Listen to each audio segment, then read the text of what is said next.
नमस्कार, श्रवणा जयशिवराय. काल एका कार्यक्रमाच्या निमित्तानं एका मित्राच्या कार्यक्रमाला गेलो होतो या गावामध्ये आणि काही अण्णासाहेब पाटील महामंडळाचे आपले लाभार्थी आहेत.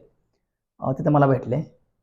आता व्हिडिओ मी मुद्दाम करतोय आणि त्या लाभार्थ्यांचे काय जे अनुभव आहेत महामंडळाच्या बाबतीमध्ये किंवा महामंडळाची परिस्थिती आता काय आहे. तर ह्या व्हिडिओच्या माध्यमातून आपण तेच थोडंसं डिस्कशन करणार आहे किंवा तुम्हाला त्यांचा जो काही लाभार्थ्यांचा अनुभव आहे तो मी तुम्हाला सांगणार किंवा शेअर करणार तुमच्याशी. मला लक्षात घ्या की सांगली जिल्ह्यामध्ये मी बऱ्याच ठिकाणी आता गेल्या 8 वर्ष झालं कामकाज करतोय मी महामंडळाचं. जिल्हा समन्वयक पदावरती असताना मी जवळजवळ 5 वर्ष काम केले. त्याच्यानंतर मला स्वतंत्र ऑफिसमध्ये मी आता गेले 2.5 ते 3 वर्ष झालं काम करतोय. मला ज्या वेळेला सांगली जिल्ह्यात मी कुठेही गेलो तरी मला प्रचंड लाभार्थी भेटतात. मग मी सार्वजनिक ठिकाणी गेलो, हॉटेलमध्ये गेलो किंवा आणि कुठे गेलो तरी लाभार्थी भेटत असतात. कारण की प्रचंड रिलेशन्स लाभार्थ्यांच्यावर माझे ह्या 8 वर्षामध्ये सांगली जिल्ह्यामध्ये झाले. तर मुद्दा असा आहे, मेन मुद्द्यावरती आपण येऊया आता, की ज्यावेळेला लाभार्थीने मला सांगितलं, एका लाभार्थीने मला काय सांगितलं की सर मला 9 महिने झाले व्याज परतावा आला नाही. एक लाभार्थी मला बोलले की साहेब मला 14 महिने व्याज परतावा आला नाही. त्याच्यानंतर बाकी लाभार्थ्यांचं एक जर लाभार्थी असे होते की त्यांनी आय थिंक काहीतरी दीड का 2 वर्ष झालं महामंडळामध्ये कागदपत्र अपलोड केलेले नाहीये. एका लाभार्थ्याने 2024 ला LY काढलेला, त्यांनी कागदपत्र अपलोड केलेले नाहीयेत आणि 2024 LY कॅन्सल झालेला आहे. म्हणजे असे जे प्रॉब्लेम्स आहेत आणि त्यात जास्त करून प्रॉब्लेम हे व्याज परतावा न येण्याचे होते. मग मला प्रश्न पडला, मी त्यांना विचारलं 9 महिन्यापासून तुम्ही सांगताय, 9 महिन्यापासून व्याज परतावा लाभार्थ्यांचं कोणाच थांबलेलं नाहीये महामंडळामध्ये, किंवा एकाने मला 13-14 महिन्यापासून सांगितलं 13-14 महिन्यापासून व्याज परतावा कोणाच थांबलेलं नाही महामंडळामध्ये. तर त्यांनी म्हटले नाही साहेब आम्ही ते ऑनलाईन सेंटरवाल्यांना दिले, नेट कॅफेला दिलं, कोण म्हणलं आम्ही एजंटला दिले आणि ते सांगतात की अपलोड केले, अजूनही येईल किंवा काय केले आम्हालाही माहित नाहीये. मला एक प्रश्न पडला. मग मी त्यांना म्हणलं की आता थोडंसं आता आपल्या ऑफिसमध्ये कामकाजाकडे येऊ आपण किंवा महामंडळाच्या कामकाजाकडे येऊ. लक्षात घ्या की ह्या व्हिडिओच्या माध्यमातून पण मी सगळ्या महाराष्ट्रातील तरुणांना किंवा लाभार्थ्यांना मी हे सांगतोय, व्याज परतावा 9 महिने 14 महिने 2 वर्ष महामंडळाच्या मुळे थांबलेला नाही. हे साफ चुकीचं आहे, लक्षात घ्या.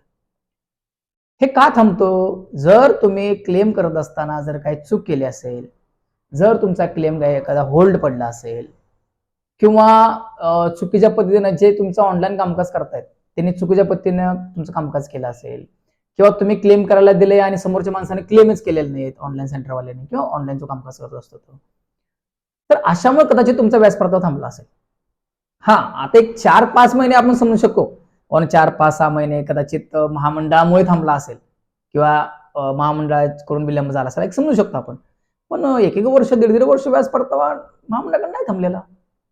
मग हा प्रॉब्लेम आता काल कार्यक्रमामध्ये मला बरेच लाभार्थी भेटले, पण हा काय नुसतं एका दिवसाचा मला लाभार्थी भेटतात असं काही नाही. मला रोज लाभार्थी भेटतात. काल 1-2 माझ्या ऑफिसला मग लाभार्थी आलतात, त्यांची पण हीच अडचण आहे. आता मेन मुळाशी हात घालायला, लक्षात घ्या. आता ह्यात लाभार्थीची चूक काय होते बघा, परत एकदा मी सांगतोय. एक तर तुम्ही चुकीच्या माणसाकडे जाताय, चुकीच्या माणसाकडून ऑनलाईन कामकाज करताय.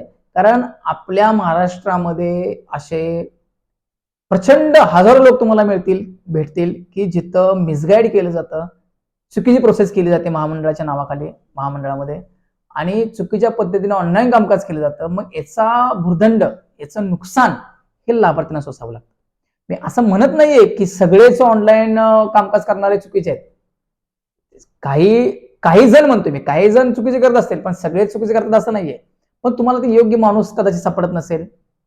आता असं काही जणांना वाटत असेल की हे यांच्या ऑफिसला येण्यासाठी कदाचित हा व्हिडिओ बनवत असतील, तर अजिबात नाहीये. कारण माझ्या ऑफिसला ज्यांना यायचं आहे ते माझ्या ऑफिसला येतातच. त्याच्यामुळे मला वेगळ्या लाभार्थ्यांना बोलवायला लागत नाहीये, कारण माझ्या कामकाजामुळे माझ्या ऑफिसला लोक येतातच, लाभार्थी येतात. त्यात विशेष काही नाहीये. किंवा मला पैसे कमवायचे आहेत, लाभार्थी खूप वाढवायचे आहेत माझ्या ऑफिसला म्हणून मी हा व्हिडिओ बनवतो, अजिबात नाहीये. आता कालचं तुम्हाला उदाहरण सांगतो, जे 6-7 लाभार्थी मला भेटले त्यातले 2 लाभार्थी ऑलरेडी माझ्याकडे आधी येऊन गेलेत बरं का. आता गंमत कशी असते बघा, माझ्या ऑफिस पासून ते गाव किती साधारण 15 किलोमीटरवरती, त्याच्यामुळे ते आधी मला लाभार्थी आलेले आहे. माझ्याकडे त्यांनी माहिती मार्गदर्शन घेतलेलं आहे. बघा गंमत कसं आहे, माझ्याकडे माहिती मार्गदर्शन घेतलेलं आहे, मी त्यांना सगळं सांगितलेलं आहे. त्यातल्या एका लाभार्थ्याचं मी LY पण महामंडळ रजिस्ट्रेशन पण करून दिलेलं आहे. पण काय होतं माहितीये का, कधी कधी आपल्याला ना समाजामध्ये अशी लोक भेटतात की आपला मित्र भेटतो, आपल्या नात्यातला कोणतरी भेटतो, मग तो काय सांगतो आपल्याला, अरे माझा एक मित्र करतोय की ऑनलाईन कामकाज महामंडळाचं, अरे मग त्याच्याकडे करूया की. काय होतं त्याला, मग अशामुळे काय होतं, मग तो लाभार्थी जरा त्याला काय होतं, मिसगाईड होतं, त्याला कन्फ्युजन होतं, कारण त्याला माहित नसतं महामंडळामध्ये काय प्रकार आहे, महामंडळाचं ऑनलाईन कसं कामकाज चालतं, किती 5 वर्षापर्यंत आपल्याला कसं अपडेट राहावं लागतं, की त्या लाभार्थ्याला त्या क्षणी कळत नाही. कारण कसं असतं माहिती का, एक म्हण आहे माहिती का, अक्कल विकत घेणे. आपण म्हणतो लोकांना अक्कल विकत घ्यायची सवय असते, जो पण चुकत नाही आपण तो पण आपल्याला किंमत कळत नाही, आपल्याला कळत नाही की आपण चुकतोय ते. असं प्रचंड लाभार्थी म्हणजे माझ्या ऑफिसला आलेल्या लाभार्थ्यांच्या बाबतीत झालेलं आहे. परत ती माझ्याकडे आलेले चुकल्यानंतर, बरं का, मी काय सांगते, काय काय जण चुकल्यानंतर माझ्याकडे येतातच. म्हणजे हे जे चाललंय ना, हे लाभार्थी लक्षात घ्या, एक्सपेरिमेंट करू नका. महामंडळाचं कामकाज एवढं सोपं राहिलेलं नाही, एवढं सोपं नाहीये. हा, जो त्याच्यामध्ये दर्दी झालाय, ज्याला ऑनलाईन कामकाज सगळं माहिती आहे, त्याला ते सोपं आहे. पण ऐऱ्या गिऱ्यांसारखं काम करण्याचं महामंडळाचं कामकाज नाहीये. एखादी केस जर चुकली, होल्ड पडलं, तर ते निस्ताराची ताकद पण त्या ऑनलाईन कामकाज करण्याकडे पाहिजे. मी काय म्हणतोय बघा, तर काही जण काय करतात, ऑनलाईन कामकाज करणारे एजंट लोक किंवा नेटकेपवाले, ज्याला चुकेल, होल्ड पडेल, लवकर त्यांच्यावर निघे ना, हात वर करतात आणि जिल्ह्याच्या ऑफिसला जावा. मग तुम्ही काय करायचं, कामकाज करणार तो, पैसे घेणार सगळं तो, आणि तुम्ही तुमचे कागदपत्र घ्यायचं, उठायचं आणि जिल्ह्याच्या ऑफिसला जायचं महामंडळाच्या, आणि होल्ड निघेपर्यंत वाट बघत बसायचं. म्हणजे काय दिवस, काय महिने निघून जातात, काही होल्ड पडले तुम्हाला पण कळत नाहीये होल्ड पडले आपलं. त्यामुळं लक्षात घ्या की एक्सपेरिमेंट करू नका. आलं लक्षात, व्यवस्थित कामकाज करा. महाराष्ट्रातील सगळ्या लाभार्थ्यांना मी सांगतोय, महामंडळामुळं 1.5 वर्ष कोणाचा व्याज परतावा राहिलेला नाहीये. मी ज्या वेळेला एखादं व्हिडिओ टाकतो किंवा ज्या वेळेला आमचे अध्यक्ष साहेब नरेंद्र पाटील साहेब सुद्धा फेसबुकला लाईव्ह येतात, सोशल मीडियाच्या माध्यमातून ते व्हिडिओ टाकतात, त्यांच्या व्हिडिओच्या खाली सुद्धा किंवा माझ्या सुद्धा व्हिडिओच्या खाली कमेंट येतात, सर माझा 1.5 वर्ष झालं व्याज परतावा आला नाही, माझा 1 वर्ष झालं व्याज परतावा आला नाही. अरे बाबा, तुझा व्याज परतावा आला नाही म्हणजे तू काय चूक केली की गेले हे बघ ना.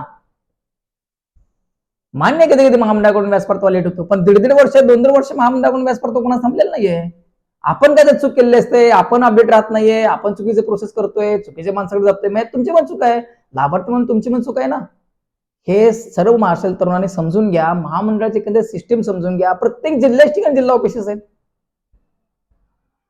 मला आता काय होतं की मला आता माझा दुसरा हा मोबाईल याच्यामधून युट्यूबला हा मी नंबर दिलाय, म्हणजे देतोय मी, खाली कमेंट्स वर लिहिलंय की व्हॉट्सअपला मेसेज टाका. मला कधी कधी त्याला रिप्लाय द्यायला पण शक्य होत नाहीये.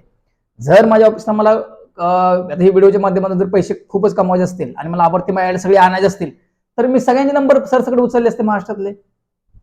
शक्य आहे ना, मला उचलू शकतो ना मी, किंवा व्हॉट्सअपला रिप्लाय दिला असतं, म्हणलं असतं, हा तुम्ही असं कामकाज आहे, तुमचं होल्ड पडलंय, मी पाठपुरावा करतो, मला एवढे पैसे द्या. कमाल चान्स आहे ना मला. महाराष्ट्रातले सगळे लोक मला फोन करतात, सगळे महाराष्ट्रात तरुण माझे लाभार्थी माझा व्हिडिओ बघतात, लाखो लोकांनी माझा व्हिडिओ बघितलाय, किती पैसे कमवायचे चान्स आहे मला, पण तसं केलेलं नाही, लक्षात घ्या आपण. त्यामुळे लाभार्थ्यांनी कसं आहे की प्रामाणिक माणूस कोणाशी शोधणं गरजेचं आहे.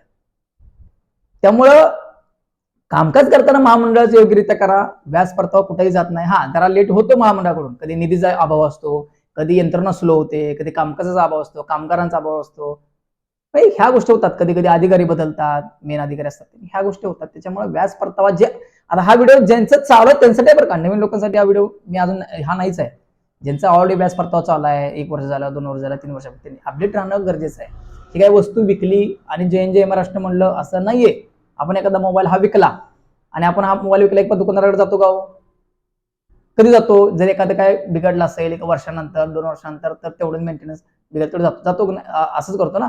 पण महामंडळात तसं नाहीये, लक्षात घ्या. अण्णासाहेब पाटील महामंडळामध्ये तुम्हाला अपडेट राहावं लागतं 2-2 महिन्याला, 3-3 महिन्याला.